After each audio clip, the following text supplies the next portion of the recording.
La canción es Botas Locas, censurada el año anterior. El concierto, Adiós sui generis. Los multitudinarios conciertos en el Luna Park fueron filmados y ese material de archivo fue convertido en película con dirección de Bebe Camille. En el film hay registro de algunos de los grandes éxitos de la banda y también fragmentos de entrevistas al público asistente.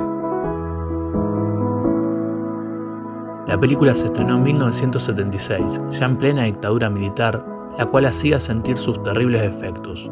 Raimundo Gleiser, quien filmó el concierto, fue desaparecido por el terrorismo de Estado. Hoy, como siempre, pedimos memoria, verdad y justicia y decimos aguante sui generis.